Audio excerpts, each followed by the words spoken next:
देखिए विद्यार्थियों, अब अपना अगला टॉपिक है साइन कन्वेंशन या चिन्ह परिपाटी। आपको पहले भी दर्पण के केस में बताया जा चुका है कि जब हम कोई फार्मूला अप्लाई करते हैं न्यूमेरिकल्स करने के लिए, तो उसमें जो भी क्वांटिटीज आती हैं उनको प्रॉपर साइन के साथ यूज करते हैं और फाइनली जो आंसर आता है वो भी प्रॉपर साइन के साथ ही आता है। वैसे ही यहाँ लेंस में भी देखिए, ये जो कॉन्वेक्स लेंस आपको दिखाई पड़ रहा है, इसका ऑप्टिकल सेंटर जो है ओ है और उसकी जो प्रिंसिपल एक्सिस है उसको एज ए एक्स एक्सिस ट्रीट की गई है और ये उसके परपेंडिकुलर ये दूसरी वाई एक्सिस है। तो चिन्ह परिपाटी या साइन कन्वेंशन में जो ऑब्जेक्ट होता है वो लेंस के लेफ्ट साइड में रखा जाता है, बाईं ओर रखा जाता है और जो किरणें जाती हैं वो इस तरीके से राइट साइड की ओर जाती है। वस्तु से जो किरणें चलती हैं वो इस तरीके से राइट साइड की ओर जाती हैं। तो सारी डिस्टेंसेस हम लोग मूल बिंदु या ओरिजिन से या सेंटर जो ऑप्टिकल सेंटर या प्रकाशिक केंद्र है वहां से मेजर करना स्टार्ट करते हैं। तो जो बाईं ओर की दूरियां हैं किरणों के विपरीत, किरणें वस्तु इधर होगी, किरणें उधर जाएंगी, तो किरणों के विपरीत नापी गई दूरियां जो होंगी वो निगेटिव होंगी।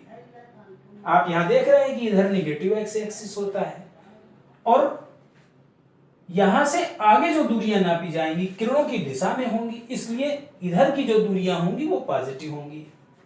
और आप ये भी जानते हैं कि ऊपर की दूरियां धनात्मक और नीचे की ऋणात्मक होती हैं। तो यदि कोई वस्तु ऐसे सीधी रखी हुई है तो वस्तु की लंबाई धनात्मक ली जाएगी। उसका प्रतिबिंब अगर उल्टा बन रहा है तो फिर प्रतिबिंब की लंबाई ऋणात्मक हो जाएगी। तो कुल मिला के निष्कर्ष ये निकल रहा है कि एक तो सारी दूरियां हम प्रकाशिक केंद्र से नापेंगे, दूसरा किरणों की दिशा में नापी गई दूरियां जो होती हैं वो धनात्मक होती हैं और किरणों के विपरीत दिशा में नापी गई दूरियां ऋणात्मक होती हैं। मुख्य अक्ष के ऊपर की ओर नापी गई दूरियां धनात्मक होती हैं और मुख्य अक्ष के नीचे की ओर नापी गई दूरियां ऋणात्मक होती हैं।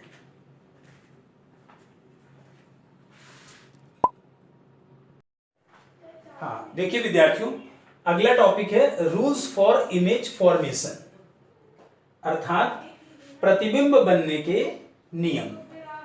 3 रूल्स होते हैं। आप जानते हैं पहले ही आपको जब दर्पण पढ़ाया गया था तो उसमें भी 3 रूल्स बताए गए थे। इमेज फॉर्मेशन के 3 रूल्स बताए गए थे। ऐसे ही लेंस में भी इमेज फॉर्मेशन के 3 रूल्स हैं और यहां पे 3 सेट ऑफ फिगर्स हैं। देखिए 1 2 3। तो फर्स्ट केस समझना है। फर्स्ट केस में क्या है कि जो लाइट रेज है वो प्रिंसिपल एक्सिस के पैरेलल है। जो लाइट रेज है वो प्रिंसिपल एक्सिस के पैरेलल है। तो पहला रूल है मुख्य अक्ष के समांतर किरणें लेंस से गुजरने के बाद या तो फोकस से जाती हैं या फोकस से आती हुई प्रतीत होती है। सेकेंड रूल, फोकस से आने वाली किरणें लेंस से गुजरने के पश्चात, आप देख रहे हैं फोकस से आने वाली किरणें या फोकस की ओर जाने वाली किरणें लेंस से गुजरने के पश्चात मुख्य अक्ष के समांतर हो जाती है। थर्ड रूल, तीसरा नियम है प्रकाशिक केंद्र से जाने वाली किरणें, ऑप्टिकल सेंटर है ये जो पॉइंट सी है, दिस इज ऑप्टिकल सेंटर। प्रकाशिक केंद्र से जाने वाली किरणें बिना विचलित हुए सीधे चली जाती हैं। तो आप ये देख रहे हैं 3 रूल्स हैं। प्रतिबिंब बनने के 3 नियम हैं, 3 लॉज ऑफ इमेज फॉर्मेशन हैं और बिल्कुल वैसे ही हैं जैसे पहले ही आपको बताए गए थे दर्पण में कि मुख्य अक्ष के समांतर किरणें या तो फोकस से जाती हैं या फोकस से आती हुई प्रतीत होती हैं। फोकस से आने वाली किरणें या फोकस की ओर जाने वाली किरणें लेंस से गुजरने के पश्चात मुख्य अक्ष के समांतर हो जाती हैं और तीसरा, प्रकाशिक केंद्र से जाने वाली किरणें बिना विचलित हुए सीधे गुजर जाती हैं।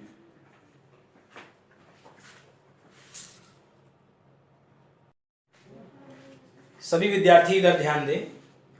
देखिए, प्रतिबिंब बनने के नियमों के आधार पर हम लोग इन 3 केसेस में भिन्न भिन्न स्थितियों में वस्तु को लेकर के प्रतिबिंब की जो पोजीशन है और जो उसका नेचर जो है उसको हम समझेंगे। देखिए, फर्स्ट केस में वस्तु कहां पे है? एट इन्फिनिटी, अनंत पे है। आप जानते हैं कि अनंत से आने वाली किरणें आपस में समांतर होती हैं। वो यहाँ पे मुख्य अक्ष के समांतर भी ली गई हैं और वो किरणें, समांतर किरणें, मुख्य अक्ष के समांतर किरणें लेंस से पास होने के पश्चात फोकस पे फोकस होती हैं। तो आपकी जो इमेज है वो फोकस पे बन गई। और कैसी? रियल, वास्तव में किरणें मिल रही हैं तो रियल, इन्वर्टेड, उल्टी और वस्तु से छोटा, बहुत ही छोटा प्रतिबिंब प्राप्त होगा। सेकंड केस में क्या है? वस्तु जो है वो अनंत और 2f के बीच में है, बियॉन्ड 2f है। अनंत और 2f के बीच में वस्तु रखी हुई है और आप जानते हैं कि प्रतिबिंब बनने के 3 में से हम किन्हीं 2 नियमों को अप्लाई कर सकते हैं और उन्हीं से हम इमेज फॉर्मेशन कर सकते हैं।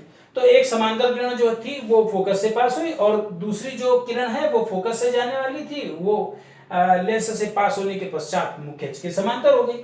दोनों यहाँ पे मीट कर रही हैं तो यहाँ पे प्रतिबिंब बन गया। कैसा? रियल, वास्तव में किरणें मिल रही हैं इसलिए वो रियल है। इन्वर्टेड, उल्टा और वस्तु से छोटा। आप देख रहे हैं वस्तु बड़ी है और जो प्रतिबिंब है वो उससे थोड़ा छोटा बना हुआ है। तो जो प्रतिबिंब बन रहा है बिटवीन f एंड 2f। दूसरा, इसका जो नेचर है वो real, inverted, smaller than object. अब थर्ड केस में जो ऑब्जेक्ट है वो 2f पे सिचुएटेड है। जो वस्तु है वो 2f पर रखी है और 2f पे जो वस्तु रखी है इससे 2 किरणें ये गुजारी जा रही हैं। मुख्य अक्ष के समांतर किरण जो है वो लेंस से पास होने के पश्चात फोकस से जा रही है और दूसरी फोकस से जाने वाली लेंस से पास होने के पश्चात मुख्य अक्ष के समांतर हो जा रही है। दोनों यहाँ पे मीट कर रही हैं तो यहाँ पे वस्तु का प्रतिबिंब बन रहा है। कैसा बन रहा है? वास्तविक है, क्योंकि वास्तव में किरणें मिल रही हैं। इन्वर्टेड, उल्टा है और जितना ऑब्जेक्ट का साइज है उतना ही इमेज का साइज है। तो जब 2f पे ऑब्जेक्ट होता है तो उसकी इमेज भी 2f पे बनती है और जो उसका जो नेचर है इमेज का वो real, inverted and same size. Okay,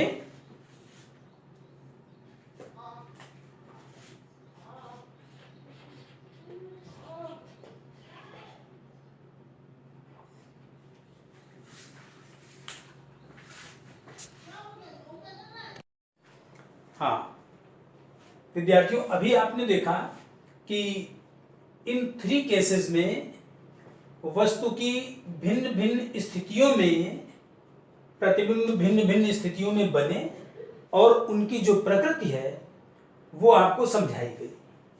अब अगले ये 3 केसेस हैं जिनके फिगर आपके सामने ये बने हुए हैं। 1 बाय 1 इनको समझते हैं। सबसे पहले 4th नंबर में जब वस्तु लेंस के सामने 2f और f, between f and 2f यहां पे वस्तु रखी हुई है तो आप जानते हैं प्रतिबिंब बनने के 3 नियमों में से 2 नियमों का उपयोग करना होता है। 2 नियमों का उपयोग करने से ही हमें जो इमेज की पोजीशन है वो प्राप्त हो जाती है, उसका नेचर पता चल जाता है। तो समांतर किरणें लेंस से गुजरने के बाद फोकस से जाती हैं तो एक ये किरण हो गई। दूसरी फोकस से जाने वाली किरण लेंस से पास होने के पश्चात मुख्य अक्ष के समांतर हो जाती है, ये हो गई। और इस तरह से ये दोनों किरणें यहां मीट कर रही हैं और यहां पे वास्तविक, उल्टा और बड़ा प्रतिबिंब प्राप्त हो गया। देखिए जो इमेज बनी है ये बियॉन्ड 2f, मतलब 2f के आगे, और कैसी? रियल, इन्वर्टेड और मैग्नीफाइड, वास्तविक, उल्टी और आवर्धित, मैग्नीफाइड, बड़ी वस्तु से बड़ा प्रतिबिंब प्राप्त हुआ है। अब 5वां नंबर केस है जबकि ऑब्जेक्ट फोकस पे रखा है एट एफ, तो इसका जो प्रतिबिंब बनेगा वो अनंत पे बनेगा। आप जानते हैं कि फोकस से चलने वाली किरणें लेंस से गुजरने के पश्चात मुख्य अक्ष के समांतर हो जाती हैं और समांतर किरणें ये आपस में मिलेंगी नहीं, मतलब कह सकते हैं मिलेंगी कहां, अनंत पे मिलेंगी। तो जो इसका प्रतिबिंब बनेगा वो रियल, इन्वर्टेड और एक्सट्रीमली मैग्नीफाइड, मतलब वास्तविक, उल्टा और बहुत बड़ा। और लास्ट 6 केस है जबकि वस्तु फोकस और लेंस के बीच में रखी है, ये वस्तु रखी है। यहां भी वही 3 रूल्स जो बताए गए हैं उन 3 में से किन्हीं भी 2 का उपयोग करना है। आपने देखा कि एक समांतर किरण ये है, ये समांतर किरण, मुख्य अक्ष के समांतर किरण ये फोकस से जा रही है, और दूसरी प्रकाशिक केंद्र से जाने वाली, ये प्रकाशिक केंद्र है, प्रकाशिक केंद्र से जाने वाली किरण बिना विचलित हुए ऐसे चलेगी। अब आप देख रहे हैं दोनों किरण आगे जा रही हैं तो इनके बीच की दूरी बढ़ती चली जा रही है। जब इनको पीछे की ओर प्रोड्यूस कराया तो पीछे की ओर ऐसा लग रहा है जैसे ये यहाँ पे मीट कर रही है, तो यहाँ पे वर्चुअल इमेज बन गया। इमेज कैसा बना, वर्चुअल या आभासी, और सीधा और बहुत बड़ा। तो जब लेंस और फोकस के बीच में ऑब्जेक्ट होता है, वस्तु होती है, तो उसका जो प्रतिबिंब है वो ऑब्जेक्ट की साइड में ही बनता है और उसका नेचर वर्चुअल, इरेक्ट और मैग्नीफाइड, मतलब आभासी, सीधा और वस्तु से बड़ा प्रतिबिंब प्राप्त होता है। तो इस तरह से आपने देखा कि कॉन्वेक्स लेंस में प्रतिबिंब बनने के 3 नियमों के आधार पर हमने वस्तु को भिन्न भिन्न स्थितियों में रखा और उसका जो प्रतिबिंब है वो भिन्न भिन्न स्थितियों में प्राप्त हुआ, और जो प्रतिबिंब का जो नेचर है वो भी आपने देखा। अब इसके बाद हमें नेक्स्ट टॉपिक जो हम लोगों का है वो है कॉनकेव लेंस की सहायता से वस्तु की भिन्न भिन्न स्थितियों में जो उसका प्रतिबिंब बनेगा उसके साइज को, उसके नेचर को समझना है।